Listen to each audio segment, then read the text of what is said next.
নমস্কার বন্ধুরা, দিদিমণির রান্নাঘরে আজ আমি আপনাদেরকে চিকেন রেশমি কাবাব করে দেখাবো।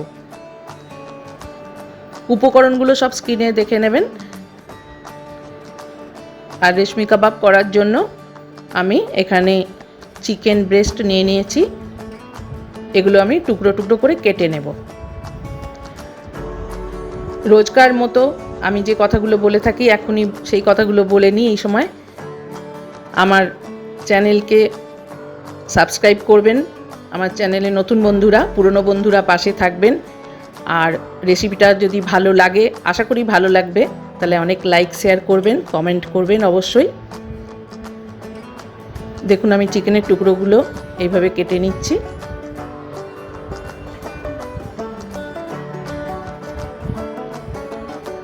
এবার এর মধ্যে আমি একটা পেস্ট দিচ্ছি, গ্রিন পেস্ট, যেটাতে আছে তৈরি করেছি আমি ধনেপাতা, পুদিনা পাতা, কাঁচা লঙ্কা আর অল্প একটু নুন দিয়ে।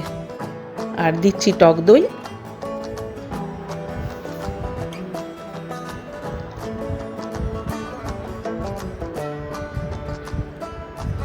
রসুন বাটা দিলাম,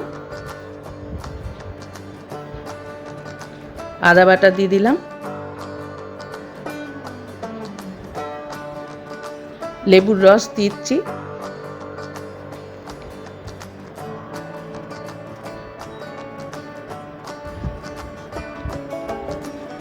একটু মিল্ক পাউডার, আপনাদের বাড়িতে যা মিল্ক পাউডার থাকবে সেইটা দেবেন,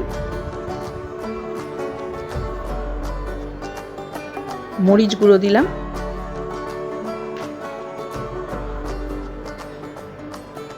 স্বাদ মতো নুন দিয়ে দিচ্ছি,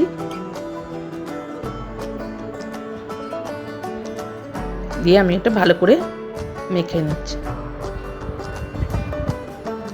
এটা আমি 2-2.5 ঘন্টা কি আর একটু বেশি হলেও ক্ষতি নেই, 2-3 ঘন্টাও ম্যারিনেশন করতে দেবো। এটা ম্যারিনেশনটা যত ভালো হবে মাংসটা তত নরম হবে।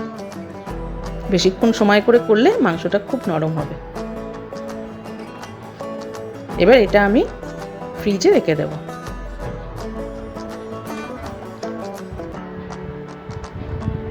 দু 3 ঘন্টা হয়ে গেছে, আমি বার করে নিয়েছি ফ্রিজ থেকে। এবার এর ওপর আমি একটু সর্ষের তেল দিয়ে দিচ্ছি। আমি সর্ষের তেলটা দিচ্ছি একটু ফ্লেভারটা অন্যরকম হবে বলে। আপনাদের না মনে হলে দেবেন না, সাদা তেল দিতে পারেন। দিয়ে এবার একটা একটু মেখে নিচ্ছি।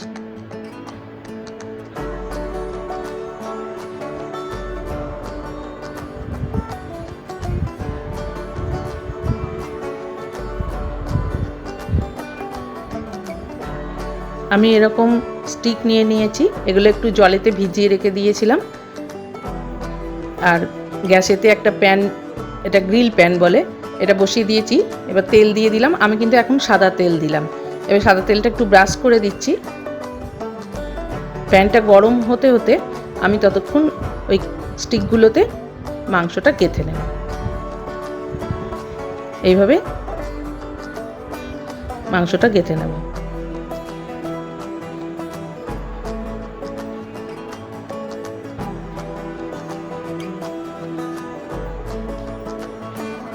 আমি 3টে করে দিলাম, বেশি ধরলে বেশি দেবেন যদি বড় স্টিক হয়।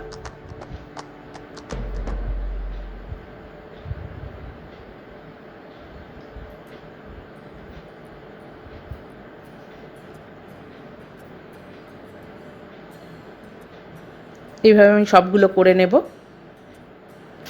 আমার তেলটা গরম হয়ে গেছে, আমি এবারে প্যানেতে দিয়ে দিচ্ছি এগুলো।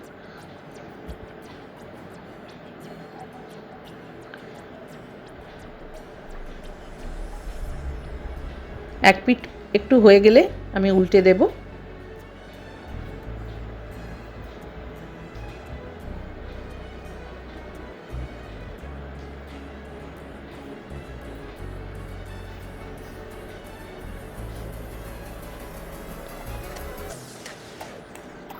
একটু উল্টে দিচ্ছি, এরকম হয়েছে।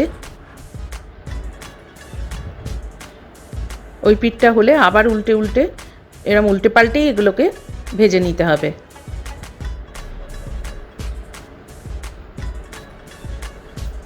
আর উপর থেকে আমি একটু ব্রাশে করে সর্ষের তেলই আমি ইউজ করছি, সর্ষের তেল দিয়ে দিলাম।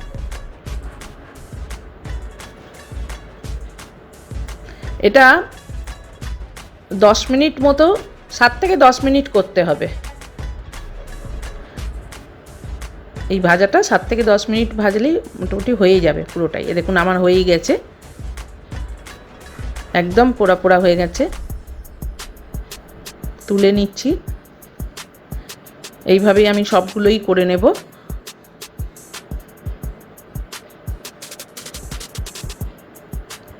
এবার আমি ওইগুলোকে একটু গ্যাসের ফ্লেমটা লো করে দিয়ে একটু পুড়িয়ে নিচ্ছি, যাতে একটা স্মোকি ফ্লেভার আসে। খেতে খুবই ভালো হয় এটা, বাড়িতে আপনারা ট্রাই করবেন অবশ্যই।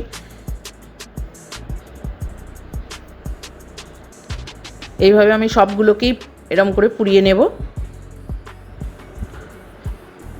খুবই সাবধানে কাজটা করতে হবে, খুব তাত লাগে হাতে।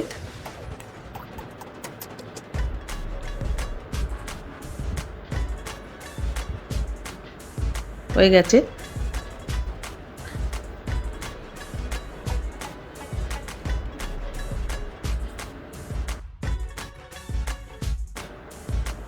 সবগুলো আমার এইভাবে করে নিয়েছি, আমি সেঁকে নিয়ে মানে পুড়িয়ে নিয়েছি। এবার আমি একটা সার্ভ করব, মেয়োনিজের সঙ্গে সার্ভ করছি। দেখুন